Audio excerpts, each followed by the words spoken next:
ज्या व्यक्तीमुळे आपल्या भारताचं नाव जगभरात गेलं ते महान व्यक्तिमत्व देशाचे माजी पंतप्रधान डॉक्टर मनमोहन सिंगजी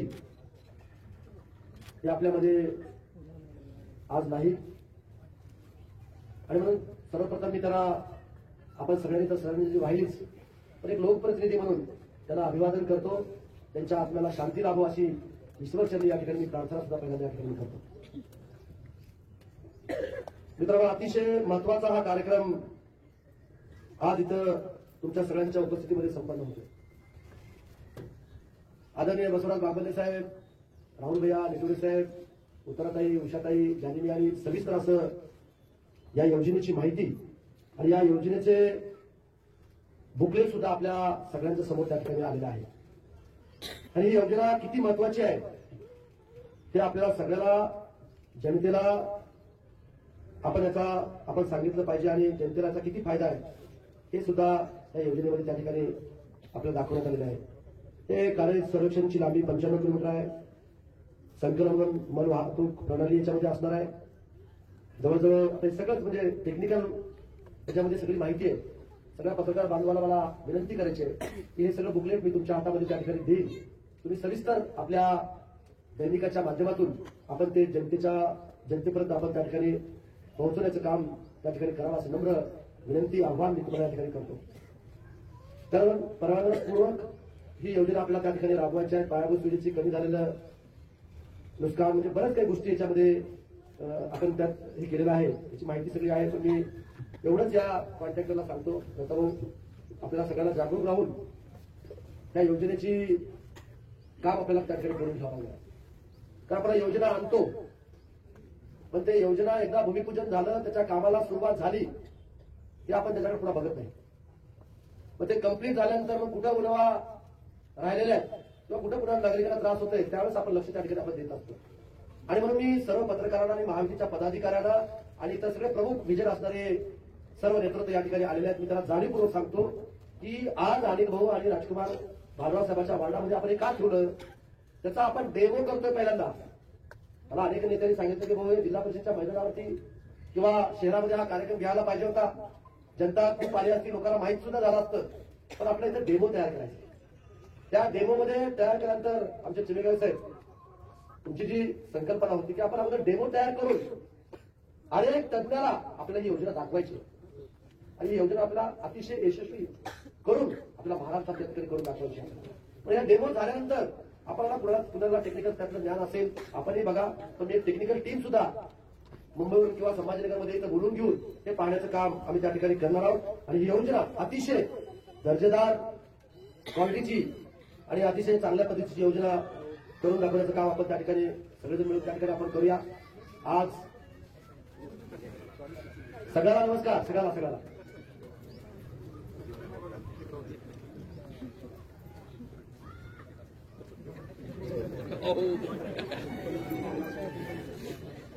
हे सुधीरकरांचं प्रेम आहे. आणि मग आता या योजनेची माहिती आपल्याला या ठिकाणी देणार नाही म्हणून पहिला टप्पा काम आपण त्या ठिकाणी सुरुवात आहे. मी आज खरं तर सीओ कुठेतरी त्यांच्या कामानिमित्त रजा घेऊन त्या ठिकाणी गेलेले आहेत. पण गटके साहेब, सीओ साहेब आणि एसडीएम पण कुठेतरी बाहेर करतो मला वाटतं. आणि म्हणून तहसीलदार साहेब त्यांना सूचना मला करायची आहे की लगेच आपल्याला दुसऱ्या तिसऱ्या टप्प्याचा सुद्धा प्रस्ताव तयार करून आपल्याला मंत्रालयामध्ये त्या ठिकाणी द्या. आपण जवळजवळ ही 300-350 कोटीची योजना त्या ठिकाणी आहे. ही सगळी आपण त्या सगळ्या वर्षाच्या आतच त्याला आपण मंजुरी देऊन संपूर्ण शहर आपल्याला अंडरग्राऊंड ड्रेनेज त्या ठिकाणी करायचं. आपण निवडणुकीमध्ये लोकांना शब्द दिलं होतं की पर्यावरणपूरक स्वच्छ शहर आपला उद्योग त्या ठिकाणी आपल्याला करायचं. आणि या सगळ्या गोष्टी आपल्याला त्या ठिकाणी कराव्या लागणार. त्या गोष्टी आपण नक्कीच आपण त्या ठिकाणी करूया. खरं तर भव्य दिव्य असा कार्यक्रम आपल्याला करायचा होता. पण आपले डॉक्टर मनमोहन सिंग साहेब यांचं निधन झाल्यामुळे आपण साध्या पद्धतीनं हा कार्यक्रम आपण त्या ठिकाणी घेतलेला आहे. कारण खूप दिवसापासून आज उद्या त्याचं भूमिपूजन करण्याचं चाललेलं होतं. कारण अनेक यंत्रणा गेली 1 महिन्यापासून ते थांबवून होतं आणि मग चालू करण्याचं काम आपण त्या ठिकाणी करण्यासाठी आजचा कार्यक्रम आपण त्या ठिकाणी घेण्यात आला. आज राहुल भाई यांनी काय अपेक्षा व्यक्त केला, उत्तराताईंनी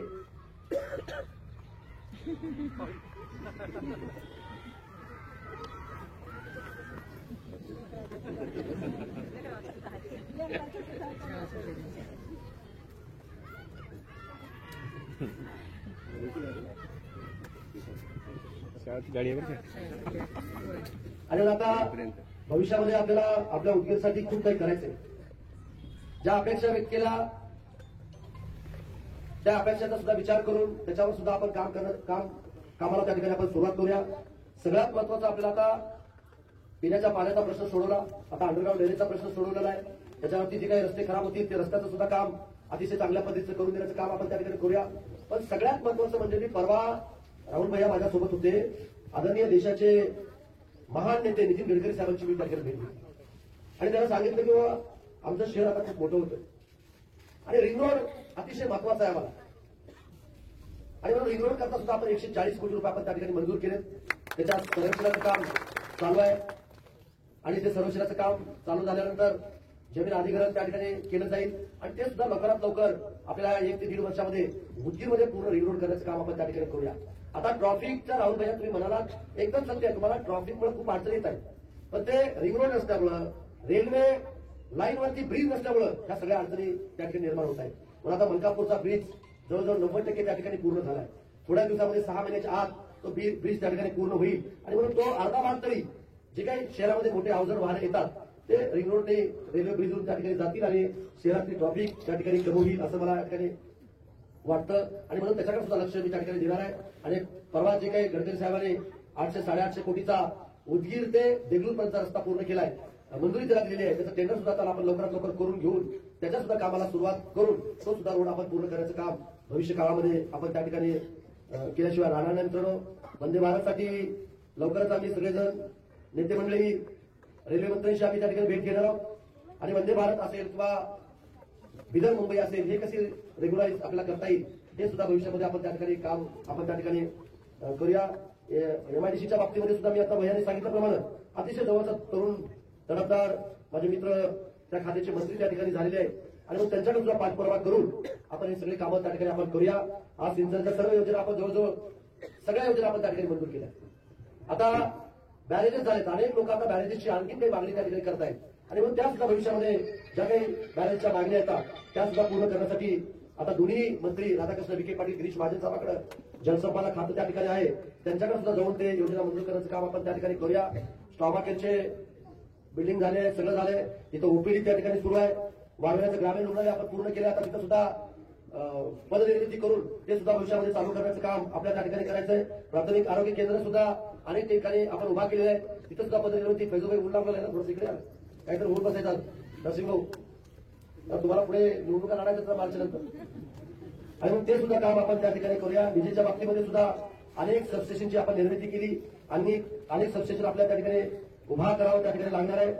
सांस्कृतिक क्रीडा क्षेत्रातले अनेक आपल्याला कामं त्या ठिकाणी आपल्याला करायचे ते सुद्धा आपण करूया. सर्व समाज घटकांना जे काही आपण भवन उभा केलेत किंवा आणखी कोणाचे राहिले असतील ते सुद्धा भविष्यामध्ये काम करण्याचं काम आपण त्या ठिकाणी करूया. खरंच मी मनापासून, अंतकरणापासून, हृदयापासून सर्व जनतेचे या कार्यक्रमाच्या निमित्तानं खरं तर तुम्ही ठरवलं होता की नागरी सत्कार माझा करायचा. सर्व महायुतीचे पदाधिकारी माझ्याकडे आले आणि भाऊ मला तुमचा सत्कार करायचा, पण आपल्या जिल्ह्याला कॅबिनेट मंत्री पद त्या ठिकाणी मिळालेलं आहे आणि आमचेच ते आदरणीय बाबासाहेब पाटील साहेब आपल्या जिल्ह्याला मंत्र्याच्या रूपामध्ये आपल्याला त्या ठिकाणी भेटलेले आणि म्हणून माझ्यासोबत आपण त्यांचाही सत्कार त्या ठिकाणी करूया. आणि म्हणून सगळेजण शिष्टमंडळ उदगीरच्या वतीनं आपण त्यांना निमंत्रण त्या ठिकाणी दिलेलं आहे आणि म्हणून त्यांची भेट भेटली की आपण दोघांचाही सत्कार त्या ठिकाणी त्याला असं सूचना केल्यामुळं, विनंती केल्यामुळं तो सत्कार आता भविष्यामध्ये त्या ठिकाणी होणार आहे आणि त्या सत्कारामध्येच मला सगळ्या जनतेचे आभार त्या ठिकाणी मानायचे. त्या जनतेने लातूर जिल्ह्यामध्ये एक इतिहास निर्माण केला. त्या मायबाप जनतेचे आपण आभार मानले पाहिजे, त्यांना नतमस्तक झालं पाहिजे, ही भूमिका माझी त्या ठिकाणची होती आणि आहे आणि भविष्यात सुद्धा राहणार आहे. आज तागामध्ये अनेक नेत्यावरती जनतेने प्रेम केलं, पण एवढं प्रेम कोणत्याही नेत्याच्या वाट्याला किंवा कोणत्याही कार्यकर्त्याच्या वाट्याला आलं नाही. एवढं प्रेम तुम्ही त्या ठिकाणी मला कधी दिलं नाही. इथं बसलेला प्रत्येक व्यक्ती किंवा घरात असलेला प्रत्येक व्यक्ती स्वतः उमेदवार समजून, माझ्या कुटुंबातला व्यक्ती समजून निवडणुकीमध्ये पायाला भिंगडी लावून सकाळी 7 वाजल्यापासून ते रात्री 12 वाजेपर्यंत तुम्ही त्या ठिकाणी फिरत होता, याची जाणीव मला त्या ठिकाणी आहे. आणि म्हणून मनापासून तुमचे आजच्या या कार्यक्रमानिमित्त आभार या ठिकाणी व्यक्त करतो, अंतकरणापासून आभार या ठिकाणी तुम्हाला त्या ठिकाणी व्यक्त करतो. खरं तर मी कालची घटना तुम्हाला सांगतो. आज जसं लेकरात तिथून संजू भाऊ बद्दल करेल तसं एका लग्नामध्ये मी त्या ठिकाणी गेलो होतो आणि लग्नामध्ये गेल्यानंतर अनेक छोट्या छोट्या मुली माझ्या सेल्फी त्या ठिकाणी काढत होत्या. एक मनस्वी गव्हाळ नावाची मुलगी, तिला सेल्फी त्या ठिकाणी काढता आली नाही आणि मग तिच्या मैत्रिणी तिला चिडवत होत्या, बघा संजू भाऊ काकांनी आमच्यासोबत सेल्फी काढले आणि तुझ्यासोबत का काढले नाहीत, तुला मिळाली नाही सेल्फी. ती पोरगी घरी गेल्यानंतर तिच्या वडिलांच्या मोबाईलवरून मला फोन केली आणि संजू काका बोलता का? म्हणलं हो, मी संजू काका बोलतो. काका तुम्ही मला नाराज केला. काय झालं बाळा, तुम्ही लग्नामध्ये आला होता आणि माझ्यासोबत तुम्ही सेल्फी काढली नाही आणि मी तुमच्यासोबत 15 दिवस तुमच्यासाठी 15 दिवस मी प्रत्येकाच्या घराघरामध्ये जाऊन मी संजू काकाला मत द्या ते मी सांगत होते आणि तुम्ही माझ्यासोबत सेल्फी काढली, खूप तुमच्यावर नाराज आहे. तुझं नाव काय? मनस्वी. कुठली आहेस? तिला ते सांगता येईल गेलं माझ्या आमदाराच्या पाठीमागे घर आहे. तिच्या वडिलाच्या हातात फोन दिला, तिने सांगितलं काय पुढे तुझ्या घरी मी सेल्फी काढतो. आणि अक्षरशः काल अशोकदादा मी तिच्या घरी गेलो, सगळे भारावून गेले. अर्धा तास त्या मुलीशी चर्चा करत होतो. म्हणजे एवढं प्रेम सांगण्याचं तात्पर्य की एवढं लहान लेकरापासून ते वरिष्ठापर्यंत एवढं प्रेम, एवढी माया कोणत्याही नेत्याला, कोणत्याही कार्यकर्त्याला आज सांगायला मिळालं नाही. एवढं चांगलं भाग्य माझ्या नशिबाला त्या ठिकाणी आलेलं आहे. पण आयुष्यामध्ये सुद्धा मंत्रिपद असेल नसेल, मंत्रिपदामध्ये काय आहे त्या खात्याला न्याय देण्याचं काम त्या मंत्रिपदामधून त्या ठिकाणी होत असतं. एखादा मोठा विषय कॅबिनेटमध्ये मांडण्याची संधी त्या मंत्रिपदामध्ये त्या ठिकाणी असते. आज ही आपण सत्ताधारी पक्षाचे आमदार आहोत. आज मुख्यमंत्री, 2 उपमुख्यमंत्री, सगळं मंत्रिमंडळ आपले सगळ्यांसोबत स्नेहाचे संबंध त्या ठिकाणी आहेत. आपल्या उदगीरच्या आणि झडकोटच्या विकासामध्ये कुठेही अडथळा येणार नाही हे तुम्हाला मी खात्री त्या ठिकाणी तुम्हाला सांगतो. अनेकांचे फोन ते मंत्री झाल्यानंतर त्याला गरमत नाही मंत्रालयामध्ये. संजू भाऊ तुम्ही काल लावा मंत्रालयामध्ये, मी अजून ते मंत्री झाल्यानंतर मी गेलोच नाही तिकडे. त्याच्यामुळे ते अनेकांचे फोन त्या ठिकाणी येत आहेत आणि म्हणून काही अडचण नाही. आज निगोळे साहेबांनी सांगितलेल्या काही गोष्टी 1200 कोटी रुपयाची जी प्रशासकीय मान्यता मिळाली आहे त्याचा कागद सुद्धा दत्ता आपण जरा हुडकून काढूया. त्याच्यामध्ये जे काही प्रशासकीय मान्यता दिलेल्या आहेत त्या प्रशासकीय मान्यता परत एकदा आपण प्रस्ताव आपण त्या ठिकाणी सादर करून आपल्या उदगीरला कसं चांगल्या पद्धतीने करता येईल हे सुद्धा बघण्याचं काम आपण त्या ठिकाणी करूया. प्रत्येकाला संधी त्या ठिकाणी मिळत असते. माझ्या स्वप्नात सुद्धा नसताना 2019ला फक्त कार्यकर्ता म्हणून एक आमदार व्हावं असं प्रत्येक कार्यकर्त्याला त्या ठिकाणी वाटतं.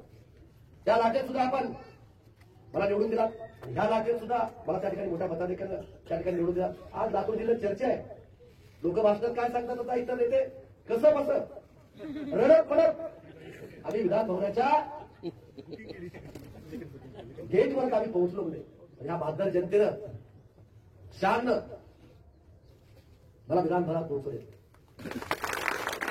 ही ताकद तुमची आहे. तुम्ही सगळेजण मेहनत घेत होता आणि उत्तरताईंनी म्हणल्याप्रमाणे यांच्यात सिंहाचा वाटा सुद्धा माझ्या बहिणीवरचा सुद्धा त्या ठिकाणी आहे, भावांचा आहे, वरिष्ठांचा आहे. पण बहिणींनी सुद्धा कंबर कसून आपला भाऊ फार मोठ्या मताने निवडून आला पाहिजे. मग शहरातल्या बहिणी असतील आणि ग्रामीण मधल्या बहिणी सुद्धा असतील. अहो शासकीय कर्मचारी सुद्धा बहिणी आपली स्वतःचं कर्तव्य बजावत गपचूप सकाळी 6ला उठून 10 पर्यंत जे ड्युटी नसायची तोपर्यंत काम करायचं, मला प्रचार करायचा आणि 10:30 ते 5:30 पर्यंत ड्युटी करायची आणि ड्युटी संपल्यानंतर परत रात्रीपर्यंत त्या महिला भगिनी माझा प्रचार करायचा. अनेक उमेदच्या असतील, अनेक सगळ्या सांगण्याचं तात्पर्य काय की सगळ्याला वाटत होतं की हा माणसाला निवडून दिलं पाहिजे. सगळ्यांची भावना अतिशय पवित्र भावना त्या ठिकाणची होती आणि म्हणूनच एवढं मताधिक्य त्या ठिकाणी लागलं. आणि आज रोशन भाऊ कुठे गेले, गायब झाले काय? रोशन भाऊ मताच्या 70% मतदान मराठवाड्यामध्ये कुणाला मिळालं असेल तर ते मागतं संजय भोसलेंच्या ठिकाणी 2 लाखापैकी 1,52,000 मतदान तुमच्या आशीर्वादामुळे, तुमच्या मेहनतीमुळे त्या ठिकाणी आपल्याला मिळालं नाही. ही क्रांती झाली, जिल्ह्यामध्ये क्रांती झालेली आहे आणि म्हणून ही क्रांती घडवण्याचं काम तुम्ही सगळ्या मंडळींनी केलेलं आहे. आणि म्हणून तुमचे सगळ्यांचे सार्वजनिक कामं तुम्ही त्या ठिकाणी तुम्ही ज्या ज्या वार्डामध्ये तुम्ही प्रत्येक गावामध्ये फिरून जे काही लोकांना आश्वासन तुम्ही दिला असाल, जे काही शब्द तुम्ही त्या ठिकाणी दिला असाल ते शब्द तर मी पूर्ण करेलच.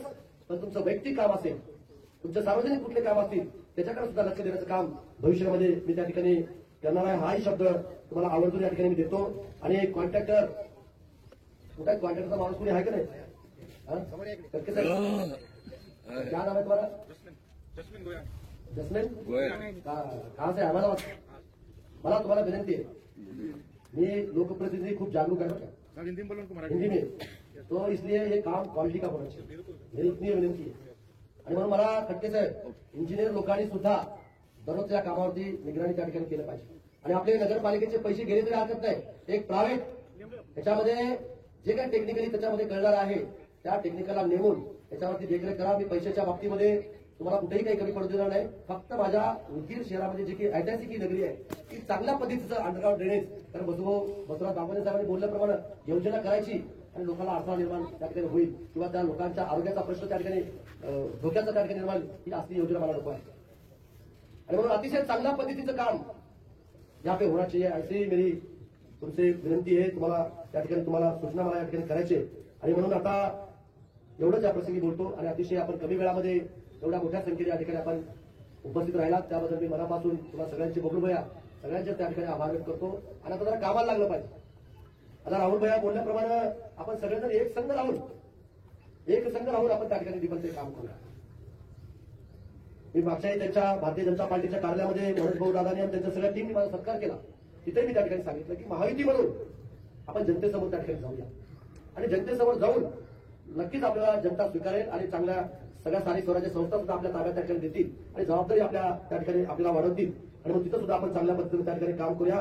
पण आपण जसं निवडणुकीमध्ये काम केलं तसंच आता आपल्या वार्डामध्ये सातत्याने आपण लोकांच्या सुखदुःखामध्ये लोकांचे छोटे मोठे प्रश्न सोडवण्यामध्ये आपण त्या ठिकाणी राहिलं पाहिजे, अशी सुद्धा विनंती या ठिकाणी तुम्हाला करतो. आणि अनिल भाऊ जे काही या भागामध्ये जे काही प्रश्न राहिले असतील तेही आम्हाला आपल्या लेटर पॅडवरती तयार करून द्या. मी विनंती करतो, दादांना विनंती केली आहे, राज्याच्या मुख्यमंत्र्यांना विनंती केली की बाबासाहेब पाटील साहेबांना आपल्याला या लातूर जिल्ह्याचे पालकमंत्री पद आम्हाला त्या ठिकाणी द्या, म्हणजे जेणेकरून ते आपल्याला जवळच्या जवळ त्या ठिकाणी त्यांना भेटून जास्तीत जास्त निधी आपल्या मतदारसंघामध्ये आपल्याला कसा आणता येईल हे सुद्धा आपण बघण्याचं काम आपण त्या ठिकाणी करूया.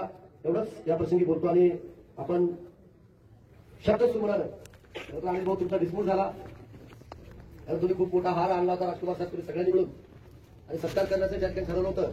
पण कधी कधी आपण जागरूक राहून लोकप्रतिनिधींना काम केलं पाहिजे. तुमचं प्रेम, माझ्याविषयी भावना तुमची अतिशय सगळ्यांची चांगली असल्यामुळं तुमचे एवढा मोठा हार मला मिळाला, माझ्या गळ्यात तुम्ही घातला असं मी या ठिकाणी समजतो आणि थांबतो. जय हिंद.